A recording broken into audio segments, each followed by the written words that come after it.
오늘 저녁에 여러분 잘 나오셨어요. 무더위에도 불구하고 하나님 말씀 듣기 위해서 나오셨사오니 하나님께서 또 종을 통하여 하나님의 생명의 메시지를 허락해 주실 줄로 믿습니다.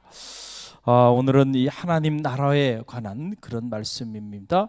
메시아의 도래도 이스라엘 백성들에게는 대단히 중요한 그런 관심사이지만은 하나님의 나라에 대한 것은 어떻게 보면 보다 궁극적인 그런 관심사 중에 하나였고, 또 오늘 우리 신앙인들에게 있어서도 하나님의 나라에 대한 관심이 많아요. 그래서 하나님의 나라를 어떻게 이해하느냐에 따라서 이런저런 많은 그런 사회적인 문제도 일어나고, 영적인 문제도 일어나고, 종교적인 문제도 일어나고, 또 신앙의 삶에 여러 갈래들이 갈리는 것을 보게 되는데, 자, 오늘 내용을 들어가 보면 어느 날 바리새인들이 예수님께 나와서 물어보는 거예요. 하나님의 나라가 언제 도래합니까? 라고 하는 그런 물음입니다. 그랬더니 주님께서 대답하시기를, 하나님의 나라는 볼 수 있게 임하는 것이 아니다. 이 말은 무슨 말이에요?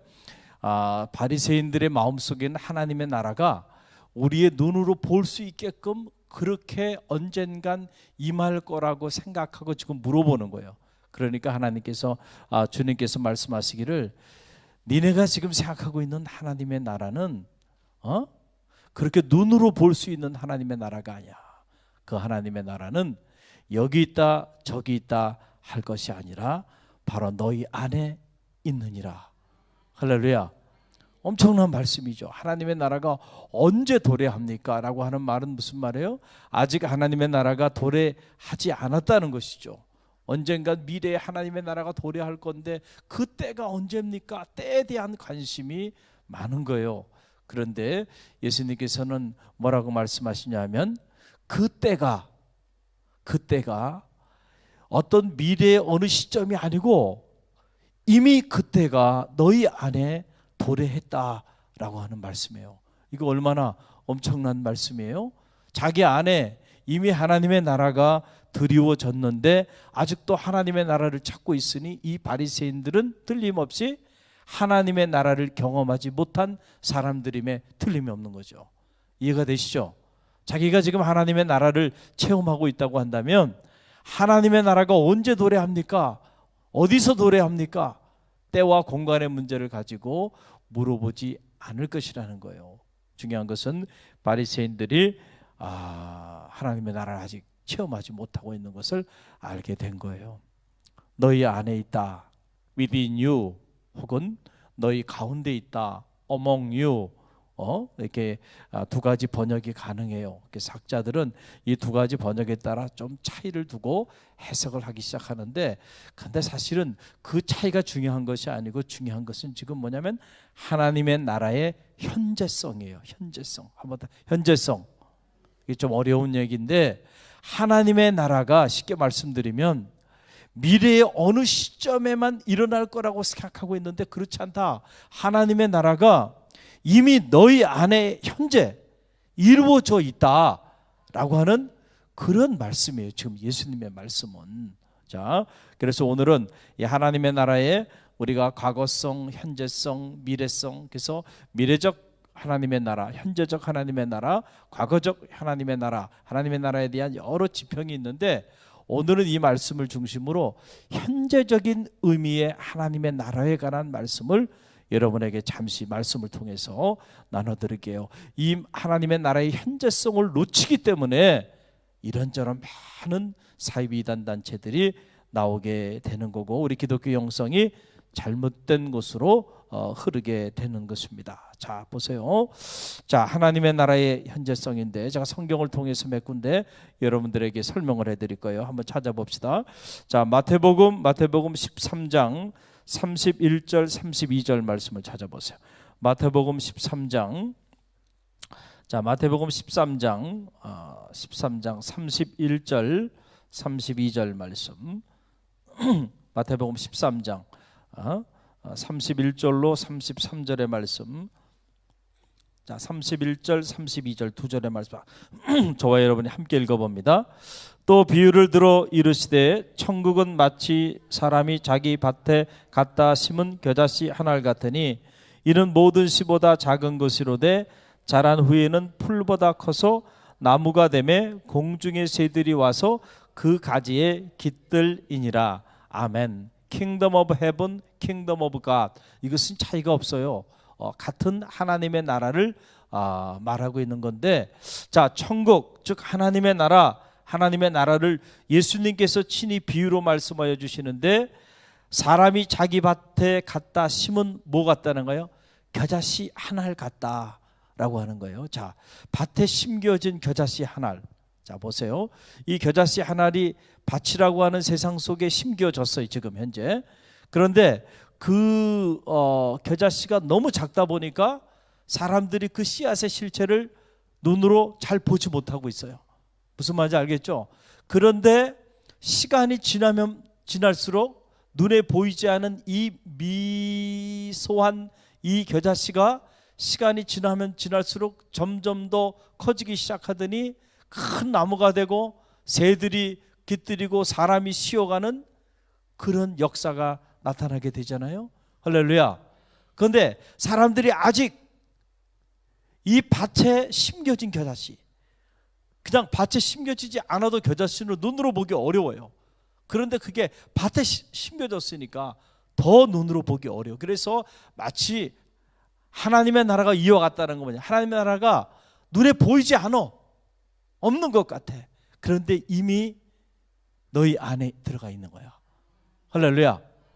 그래서 이게 시간이 지나다 보면 이 놀라운 생명력이 나타나기 시작하면서 여기서 생명의 역사가 나타나고 큰 나무를 이루고, 그리고 그것을 통해서 새들이 깃들고 사람들이 쉬어가는 이런 엄청난 역사가 나타나게 된다. 그래서 이걸 비유를 통해서 얘기하는 것. 또 하나 오늘 말씀 보게 되면 이 모든 씨보다 작은 것으로 돼 자란 후에는 풀보다 커서 나무가 공중의 새와 더불어 가지에 깃들이니라. 33절 함께 읽어봅니다. 또 비유로 말씀하시되 천국은 마치 여자가 가루 소말 속에 갖다 넣은 전부 부풀리게 한 누룩과 같으니라. 자, 이것도 제가 어릴 때 보면, 지금은 그렇지 않지만은 어릴 때 이렇게 아랫목에 이렇게 밀가루를 반죽해 가지고 걷다가 뭐요? 베킨 소다라 그러나요? 이런 이스트, 이게 일종의 간섭 누룩이란 말이에요. 그런 거를 이렇게 조금 뿌려 놓으면은요, 그리고 하루 정도 지나면은 어떻게 돼요? 밀가루 반죽이 보보 올라와요. 그걸 가지고 이렇게 빵을 해서 먹기도 하고 그랬잖아요. 할렐루야. 그랬던 적이 있어요. 누룩. 자, 누룩이 이렇게 반죽에 누룩이 들어가 있으면 처음에는 그 누룩의 실체가 드러나요, 드러나지 않아요? 드러나지 않아요. 그런데 시간이 지나면 지날수록 그것이 어떻게 해요? 이제 역사가 나타나기 시작한 거예요. 역사가. 그러니까 똑같은 맥락이죠. 이미 안에 있어요. 그런데 우리가 그것을 모르고 있어. 그런데 그 하나님 나라의 생명력은 이미 들어가서 역사하고 있는 거예요. 역사하고. 시간이 지나면 그 하나님의 나라가 놀라운 생명의 역사를 이루게 될 것이다 라고 하는 얘기죠.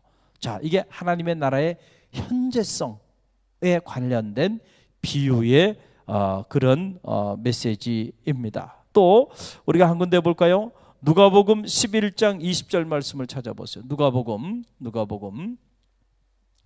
자, 누가복음 11장 20절. 누가복음 11장 20절 말씀. 누가복음 11장 20절. 자, 저와 여러분이 한 음성으로 누가복음 11장 20절 함께 읽습니다. 그러나 내가 만일 하나님의 손을 힘입어 귀신을 내어 쫓아낸다면 하나님의 나라가 이미 너희에게 임하였느니라. 아멘. 할렐루야. 여기도 하나님의 나라의 뭐예요?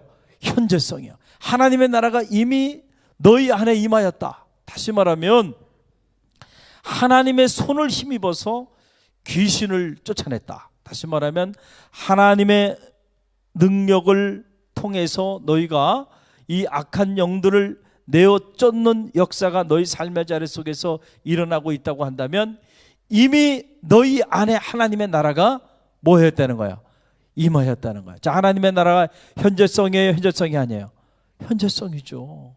저는 말하기를 하나님의 나라가 여러분의 가정에도 임하게 되기를 주님의 이름으로 간절히 축원드립니다. 우리가 신앙생활하면서 아직도 이 하나님의 나라의 현재성을 체험하지 못하고 신앙생활하고 있다고 한다면 참 우리는 아직도 내용 없는 그런 믿음의 길을 걸어가고 있는 거예요. 여러분 개인적인 삶의 자리 속에서 이 하나님의 나라를 체험하는 역사가 있길 바랍니다. 여러분의 가정에도 하나님의 나라가 임하길 바랍니다. 할렐루야. 네. 하나님의 통치, 하나님의 능력이 임하는 바로 그곳에 하나님의 나라가 이미 어떻게 됐다는 거야? 임하였느니라. 하나님 나라의 현재성이야. 그 사람들이 자꾸 이 하나님 나라의 현재성을 놓치고 자꾸 죽고 난 다음에 아니면 언제 종말론적인 차원의 어느 미래 시점에 하나님 나라가 1999년 몇 월 며칠 날 도래한다.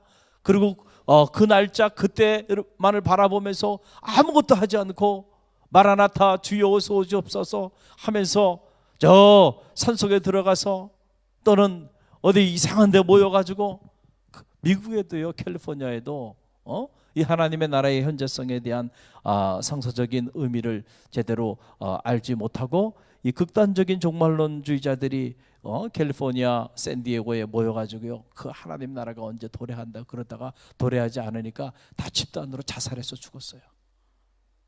네. 하나님의 능력이 임하는 곳에 이미 하나님의 나라가 임하였느니라 그랬잖아요. 주님의 말씀이에요. 여러분 왜 이런 주님의 말씀은 여러분들이 하나님의 나라를 이해하는데 왜 다 가로쳐 놓고 다 이런 것들은 빼놓고 이게 잘못된 극단적 종말론에 관련된 말씀만을 하나님의 말씀이라고 생각하고 쫓아가나요? 너희 안에 이미 임하였느니라. 할렐루야. 육신의 질병으로 고통 가운데 있는 이들이 하나님의 능력 가운데 취함을 받게 되면 바로 이미 그 순간에 그 자리에 하나님의 나라가 임하는 거예요. 할렐루야. 할렐루야. 여러분, 우리의 삶에 감당할 수 없는 삶의 문제로 인해서 도저히 해결할 수 없는 삶의 문제로 인하여 금식을 하며 우리가 통곡하며 자복하며 그렇게 하나님 앞에 작정하며 기도하며 나갈 때 하나님의 방법으로 하나님의 손길을 통하여 놀랍게 문제를 해결해 주셔서 오히려 문제가 변화돼서 축복의 새로운 계기가 될 때 이미 하나님의 나라는 그 안에 임한 거죠. 할렐루야. 하나님의 나라의 현재성에 대한 말. 또 우리가 한번 찾아볼까요? 로마서 14장 17절 말씀을 보세요. 로마서 14장 17절 말씀 보세요. 로마서 14장 17절. 자, 로마서 14장 17절 말씀. 자, 로마서 14장 17절 말씀. 저와 여러분이 함께 읽어봅니다. 함께 읽습니다. 하나님의 나라는 먹는 것과 마시는 것이 아니요 오직 성령 안에 있는 의와 평강과 희락이라 그랬어요. 하나님의 나라에 대한 정의가 나오는 거야. 하나님의 나라가 뭐냐? 사람들은 자꾸 하나님의 나라를 육신적인 차원에서 하나님의 나라를 자꾸 이해한단 말이에요. 그러니까 하나님의 나라는 The kingdom of God is not a matter of eating and drink. 먹고 마시는 것에 관련된 것이 아니다. 다시 말하면 하나님의 나라를 자꾸 육신적인 차원에서 너희가 자꾸 이해하는데 하나님의 나라는 그런 것이 아니야. But of righteousness, peace and joy in the Holy Spirit. 성령 안에서 의와 평강과 그 다음에 즐거움이 임하는 바로 그 자리가 거기가 뭐라는 거야? 하나님의 나라가 임하는 자리라는 거야. 할렐루야. 성령님이 우리 가운데 내재하시면요 우리는 환경을 초월한 하나님의 나라를 경험하게 됩니다. 할렐루야. 바울과 실라가 옥중에 갇혔어요. 자, 어떻게 옥중에 복음을 전하다가 억울하게 옥중에 갇혔습니다.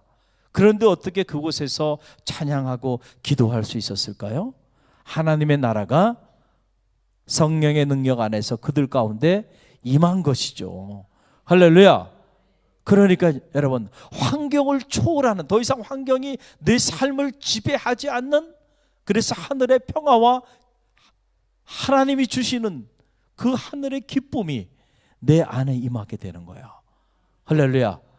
그럴 때 하나님의 나라가 도래한 거예요, 거기에. 그래서 이 하나님의 나라를 체험한 하나님의 사람들이 하나님의 역사를 이루어 온 거예요. 여러분, 사도행전을 보세요. 사도행전을 보면 제자들이 처음에는 하나님의 나라를, 이 현재적인 하나님의 나라를 체험하지 못했습니다. 그래서 제자들이 베드로조차도 예수님께서 이제 빌라도 법정에 붙잡히게 되니까 너도 같은 편이지? 그러니까 무서웠어요. 두려웠어요. 왜냐하면 아직은 하나님의 나라를 체험하지 못했기 때문에 두려운 거예요. 그래서 예수님을 3번이나 저주하면서 예수님 곁을 떠났잖아요. 예수님이 십자가에 달리시고 그 고난을 짊어지는 그때 보게 되면 제자들이 다 아직 그들이 하나님의 나라를 체험하지 못했기 때문에 우리가 주님을 잘못 봤나 보다 생각하고 각자 자기 길을 돌아가잖아요. 엠마오 마을로 가고요, 십자가 반대길로 다 걸어가 버려요. 그런데 십자가에 달리시고 죽으시고 사흘 만에 부활하신 주님께서 제자들에게 찾아오잖아요. 할렐루야. 그래서 그들에게 주님께서 부활하신 당신을 드러내 보여주세요. 그리고 그들에게 다시금 2번째 사명을 주세요. 그때 그들은 이미 예수 그리스도 안에서 하나님 나라의 실체를 체험한 거예요. 성령의 능력 안에서. 그 베드로가 그 한 여종 앞에서 예수님 보는 앞에서 예수님을 3번이나 저주하며 도망갔던 베드로가 완전히 달라집니다. 더 이상 이제는 죽음을 두려워하지 않는 존재로 바뀌어지는 거예요. 그래서 그가 예수 그리스도의 십자가의 죽으심과 부활을 사람들이 있는 앞에서요 담대하게 선언합니다. 여러분, 이거는 보통 일이 아닌 거예요. 지금 우리가 복음을 전하는 것과는 비교도 될 수 없는 일이에요. 왜냐하면 예수님은 당시에 최고의 그 반역 죄인으로 십자가형을 받은 사람인데, 그 예수님에 대하여 여러분 증언한다는 것은 뭐예요? 내가 예수님에 속해 있는 정도가 아니고 완전히 뭐예요? 예수 그리스도의 골수분자야. 그러니까 같은 뭐예요? 반역 죄인 되는 거예요. 십자가형을 받아야 되는 이런 상황인데도 불구하고 베드로가요, 성령의 능력 가운데 하나님의 나라를 체험하고 나니까요, 베드로가 육신적인 생명이, 여러분, 이것이 문제가 더 이상 안 되는 거야. 할렐루야. 죽음을 두려워하는 존재가 되는 거야. 그리고 담대히 복음을 전해요. 제자들도, 사도들고, 또 평신도 지도자인 스데반 집사 같은 사람들도요. 어떻게 스데반 집사가 돌에 맞아 죽어가면서도 천사의 얼굴을 할 수 있었을까? 어떻게 이게 가능하겠어요? 성령의 능력 가운데 하나님의 나라를 현재적으로 체험하지 않았다고 한다면 어떻게 이것이 가능할 수 있겠냔 말이에요. 할렐루야. 불가능한 일이죠. 그러니까 천사의 얼굴을 하면서 말이죠, 그가 피를 흘리며 순교의 반열에까지 가잖아요. 이미 하나님의 나라를 현재적으로 이미 뭐한 거예요?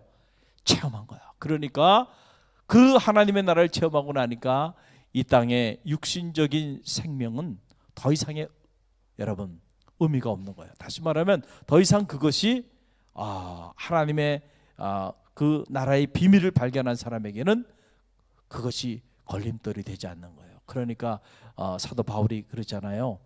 사망이나 기근이나 적신이나 이 세상의 그 어떤 것으로도 그리스도와 나 사이에 이 관계를 끊을 수 없다는 거예요.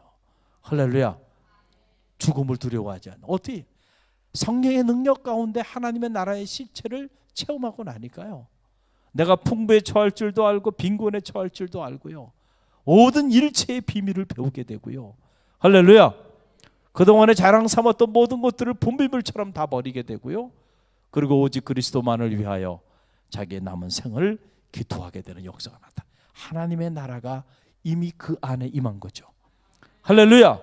그러니까 세상이 감당할 수 없는 역사가 나타나는 거예요. 복음의 역사라고 하는 것은 다른 것이 아니잖아요. 내가 복음을 부끄러워하지 아니하노니 이 복음은 믿는 모든 자들에게 구원을 가져다 주시는 하나님의 능력이 됨이라. 할렐루야. 이게 뭐예요? 아하, 이 복음 안에 이미 무엇이 들어가 있어요? 하나님의 나라의 현실, 겨자씨 같은, 그리고 누룩 같은 하나님의 나라의 현실이 들어가 있어요. 그래서 이것이 믿는 자들에게는 놀라운 하나님의 능력을 체험하게 되는 역사가 여기서 막 나타나는 거예요. 나타나는 거예요. 누가 체험한 거? 이거를 바울이 체험한 거예요. 그래서 그가 로마서의 문을 열면서 바로 이 사실을 선포하고 그의 삶을 통해서 하나님의 나라가 어떻게 실현됐는지, 하나님의 나라의 그 현재성을 체험한 사람들의 삶이 어떤 삶인지를 바울의 생애를 통해서 우리 가운데 보여준 거죠. 여러분, 용산에 가면 미군 그 육군 미군 본부가 있잖아요. 용산 본부에. 거기 들어갈 때 신원조사 다 합니다. 그리고 누가 초청했는지 초청한 사람도 확인하고요. 그 다음에 여기 표찰도 달고요. 또 그 안에 들어가면 작은 미국이에요. 작은 미국.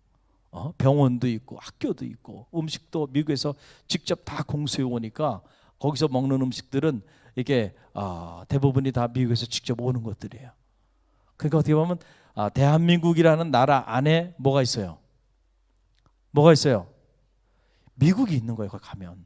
그리고 미국 사람들이 말도 무슨 말을 할까요? 너무 어려워요? 거기 미국 말을 해.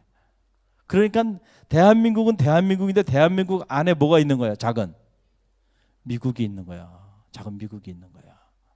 자, 아직 현재적인 하나님의 나라는 완전히 실현된 나라는 아니야. 그러나 아직 완전히 실현되지는 않았지만 이미 이 땅에 하나님의 나라는 도래했어요. 할렐루야. 그리고 그 하나님의 능력은 지금 역사하고 있다는 거죠. 할렐루야. 그 하나님의 능력을 체험한 사람들을 통해서 이 땅에 하나님의 나라가 세워져 가고 있는 거예요. 이 땅에 교회가 존재하는 존재의 이유는 뭐냐면, 교회는 사실은 아직 하나님의 나라가 아니에요. 여기는 하나님의 나라를 실현하기 위해서 도구로 쓰임받고 있는 거예요. 할렐루야. 그러니까 하나님의 나라는 아니지만 그래도 이 믿음의 공동체 안에는 이미 하나님의 나라가 도래한 곳입니다.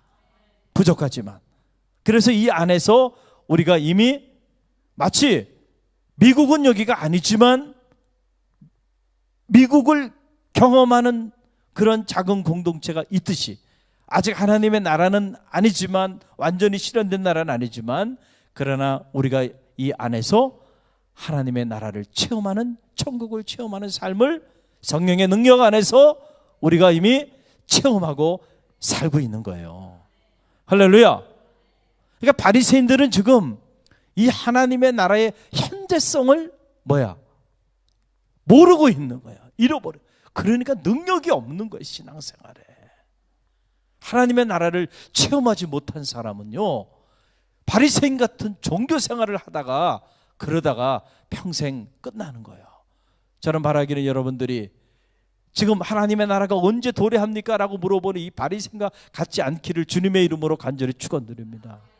적어도 여러분들이 실존적으로 또는 여러분들이 체험적으로 하나님의 나라의 비밀에 대하여 말할 수 있는 그런 간증자가 되어야 되고 신앙인이 되어야 되는 거예요. 할렐루야.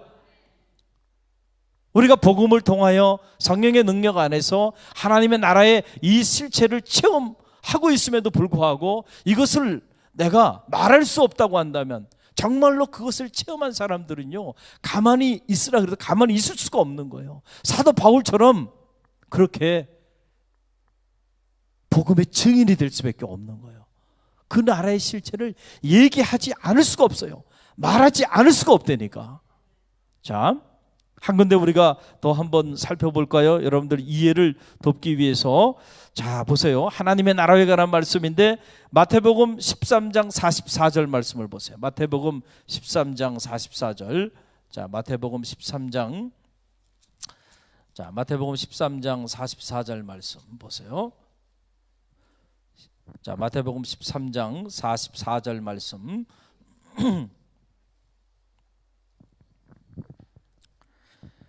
자, 함께 읽어봅니다. 함께 읽습니다. 천국은 마치 밭에 감추인 보화와 같으니 사람이 이를 발견한 후 숨겨두고 기뻐하며 돌아가서 자기의 소유를 다 팔아 그 밭을 사느니라.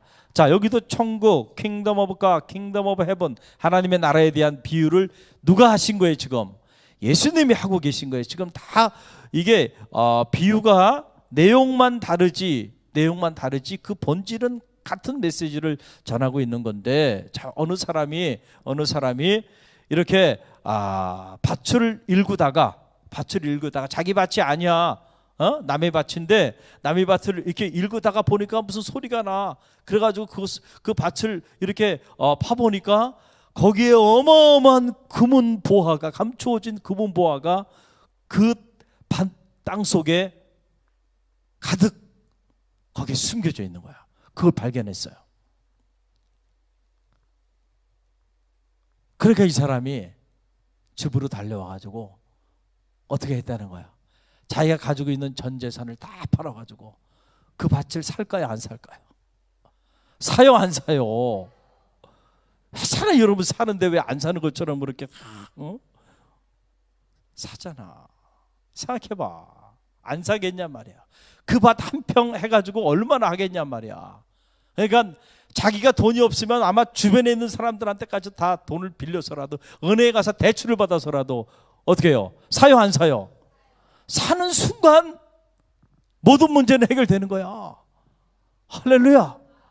자, 예수님은요, 비유도 이렇게 기가 막힌 비유를, 어렵지도 않잖아, 이 비유 자체가. 그러니까 하나님 나라에 대한 비유를 얘기하는 건데, 밭이라고 하는 건 세상이에요. 지금 세상, 우리가 살아가는 세상인데, 자, 우리가 살아가는 세상 안에 어떤 사람은 그 세상인 그 밭 속에 감추어진 보화를 발견한 사람이 있는가 하면, 어떤 사람은 그 세상이라고 하는 이 밭 속에 감추어진 보화가 있음을 알지 못하고 살아가는 사람이 있다는 거죠. 할렐루야. 제가 여러분에게 말씀드리는 것은 감추어진 보화를 발견한 사람들이 되라는 거예요.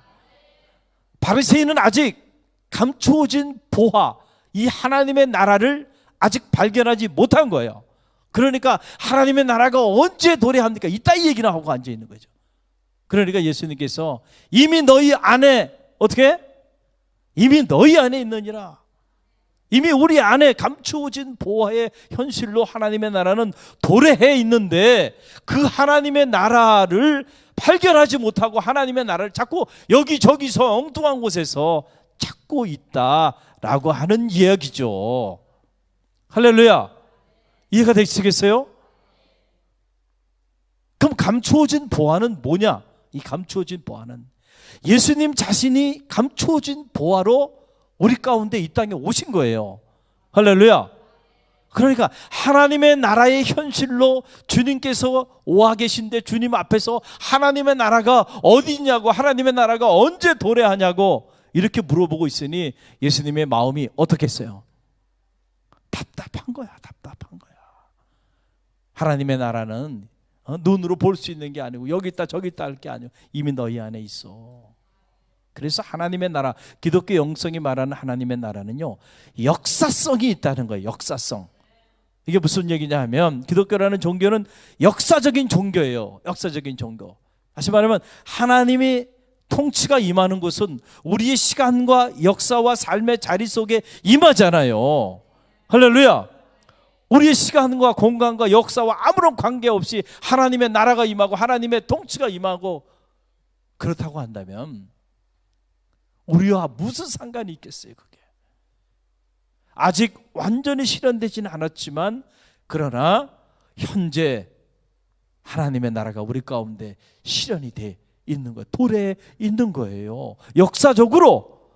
그래서 이 하나님의 나라가 누룩처럼 확장이 되고, 이 작은 하나님의 지금은 나라가 보잘것없는 것 같아요. 세상의 나라의 힘과 불의와 이 권세 앞에 무너져 내리는 것 같지만은, 그러나 언젠가 때가 되면 이 하나님의 나라가 자라서 큰 나무를 일구고 많은 새들이 깃들이고 많은 사람들이 쉬어가는 역사가 임하게 된다는 거예요. 할렐루야.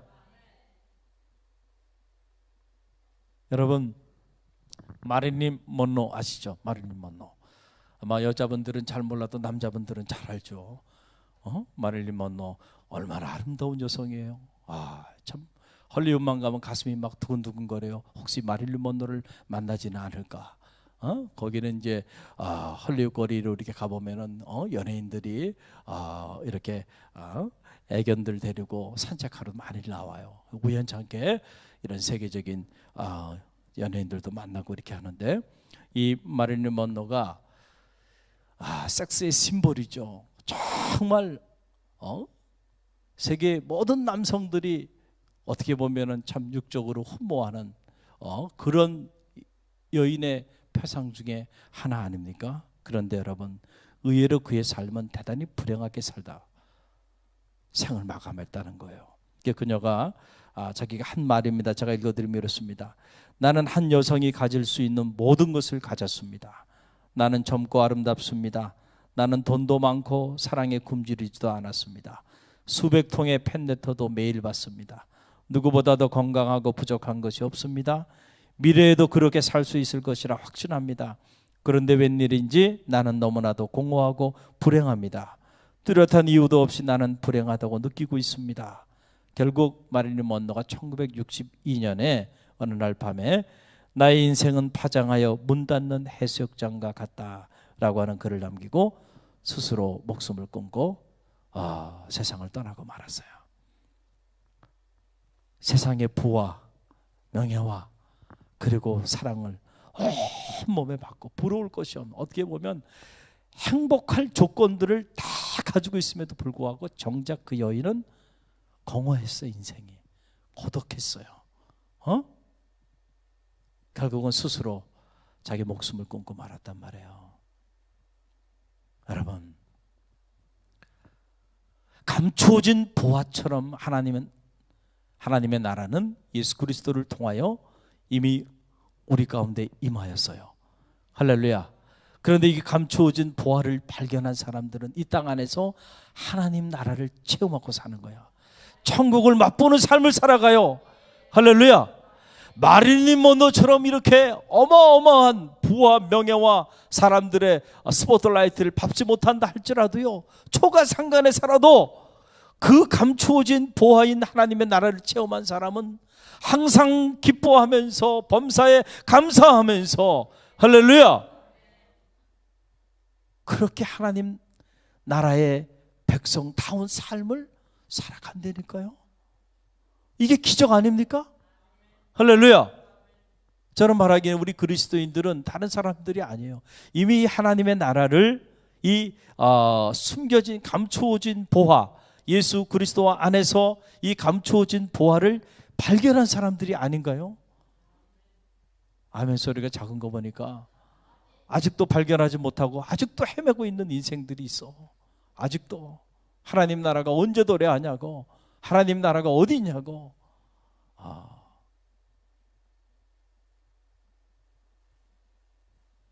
하나님 나라를 체험하는 여러분 되시길 간절히 바랍니다. 그럴 때 비로소요, 이 땅의 삶을 넘어서는 정말 그리스도인의 삶이 시작되는 거예요. 이 감추어진 보화를 발견해야 한다니까. 할렐루야. 그래서 오늘 말씀에도 그 말씀 바로 밑에도 봐요. 함께 읽어봅니다. 45절 46절. 또 천국은 마치 좋은 진주를 구하는 장사와 같으니 극히 값진 진주 하나를 발견하며 가서 자기의 소유를 다 팔아 그 진주를 사느니라.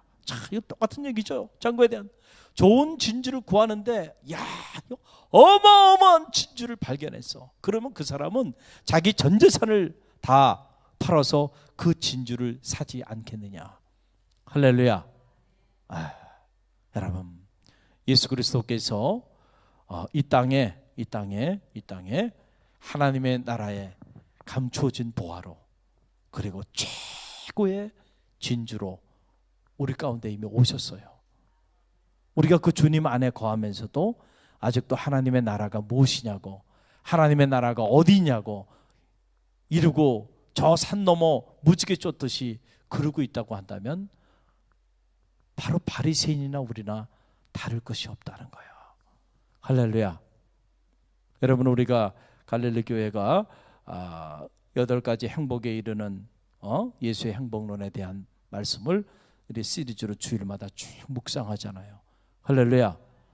이걸 묵상을 이렇게 하니까 여러분들이 개인적으로 찾아와서 더 깊이 알고 싶다, 또 너무 은혜가 된다, 이런저런 그동안에 한 번도 듣지 못한 이야기다, 이런 얘기들을 많이 하세요. 그래서 제가 우리 갈릴리 교회가 참 그래도 이렇게 수준이 이렇게 있구나, 저는 사실은 염려를 많이 하면서 이 시리즈 설교를 하고 있는 거거든요. 혹시라도 이해하지 못하면 어떡할까? 혹시라도 지루해하면 어떡할까? 할렐루야. 여러분 보세요. 예수님이 가르쳐주신 8가지 행복에 이르는 길 안에 하나님의 나라의 현재성에 대한 메시지가 나올까요, 안 나올까요? 나와요, 안 나와요?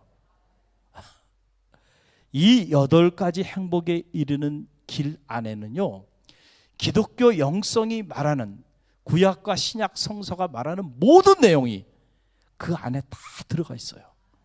할렐루야.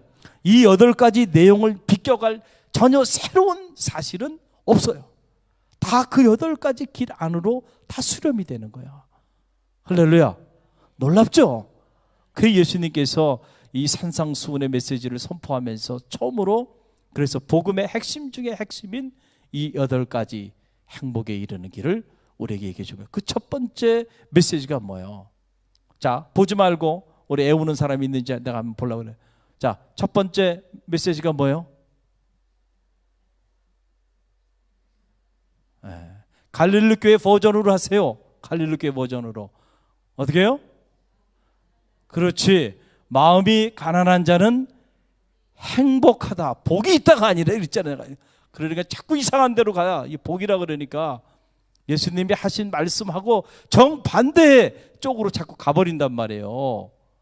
번역을 잘못하면 그런 일이 있는 거예요. 마음이 가난한 자는 행복하다, 하나님의 나라가 그들의 것이다. 할렐루야. 자, 한번 따라해 보세요. 마음이 가난한 자는 행복하다, 하나님의 나라가 그들의 것이다. 자, 연결이 돼요, 안 돼요?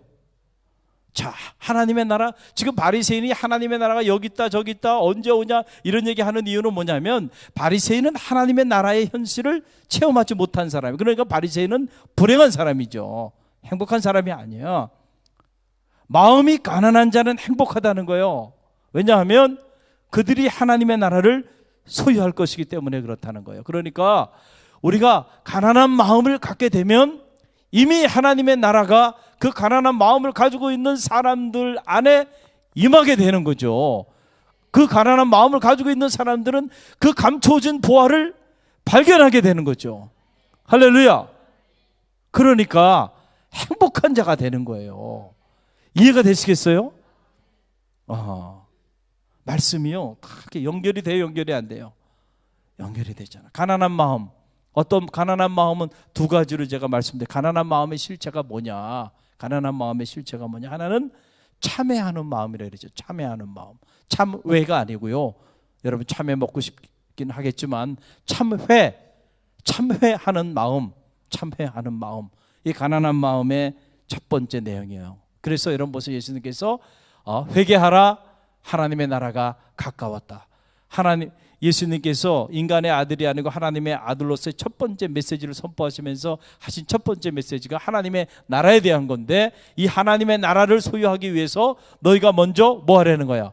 회개하라, 참회하라는 거예요. 참회하라. 응? 바리새인들이 참 교만했어요. 그런데 자기의 교만하다고 생각하지 못하고 자기 의에 사로잡혀 있었단 말이에요. 그러니까 가난한 마음을 가진 사람이요, 그렇지 못한 사람이요? 그렇지 못하고. 그러니까 예수님 곁에 있어서 예수님 말씀을 듣고, 그러면서도 예수님 말씀하실 때마다 사사건건 문제 제기하고 시시비 따지고, 결국 예수님께서 이 회칠할 무덤들이요, 차라리 태어나지 않았으면 좋았을 뻔했다, 이런 저주를 받잖아요. 불행한 거죠. 불행한 거예요. 또 가난한 마음의 두 번째는 뭐냐면 자기를 낮추는 겸손한 마음이에요. 할렐루야. 이게 가난한 마음이에요. 그러니까 여러분 보세요.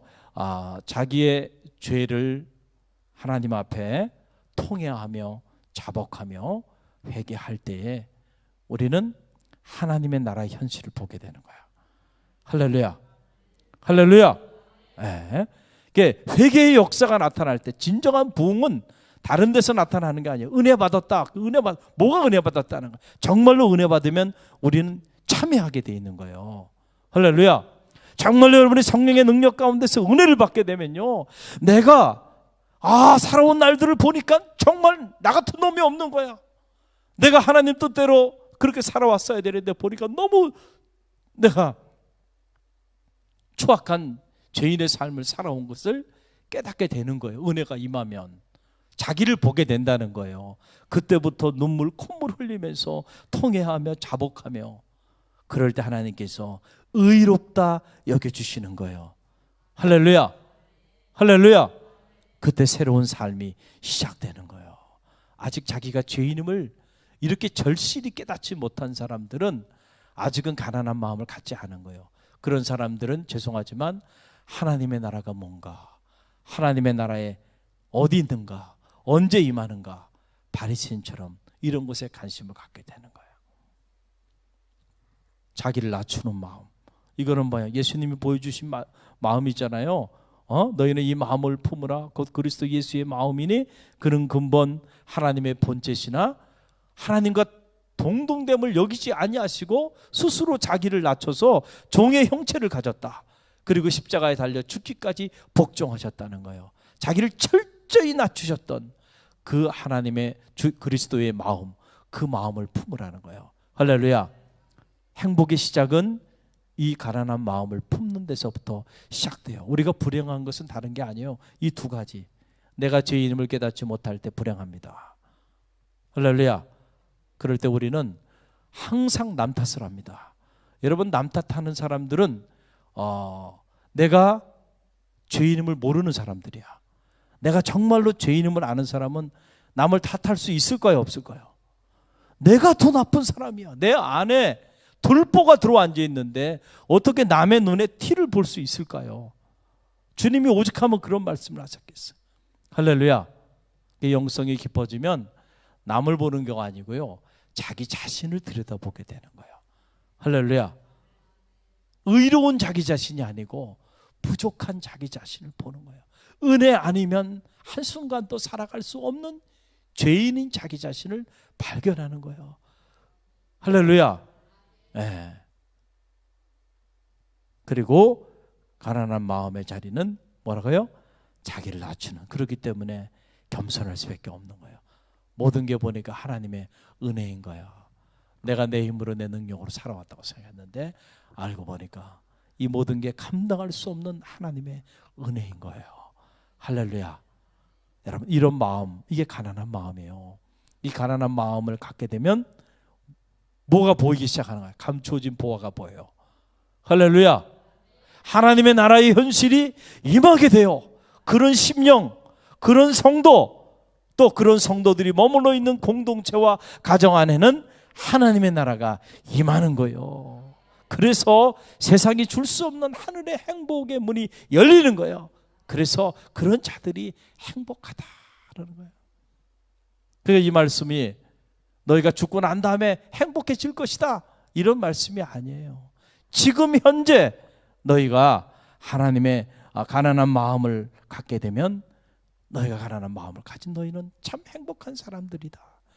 왜냐하면 너희는 하나님의 나라를 소유할 것이기 때문에 그렇다, 이런 말씀이에요. 이해가 되시죠? 오늘 이 짧은 시간에 하나님 나라의 현재성에 대한 말씀을 여러분들에게 나눠드렸어요. 우리 그리스도인들이 입을 열어 고백하고 간증을 한다면 뭘 간증한다는 얘기인가요? 하나님 나라가 내게 임했습니다. 하나님 나라가 내게 이렇게 임하였다라고, 그것이 간증 아니에요? 여러분들이 전도를 한다면 뭘 전도한다는 거예요? 세상의 어떤 여러분들 이 생의 자랑과 이런 것들을 전하는 게 아니잖아요. 하나님 나라가 내게 이렇게 임하였다. 하나님 나라의 현실, 그 현실을 나누는 거예요. 그게 바로 뭐예요? 복음을 전하는 거죠. 할렐루야. 그래서 저는 말하기에 우리 갈릴리교회 성도들이 복음을 전하는, 하나님 나라를 현재적으로 체험하는 능력 있는 그리스도인들이 다 되시기를 주님의 이름으로 간절히 축원드립니다. 할렐루야. 우리 함께 기도하며 나가는데요.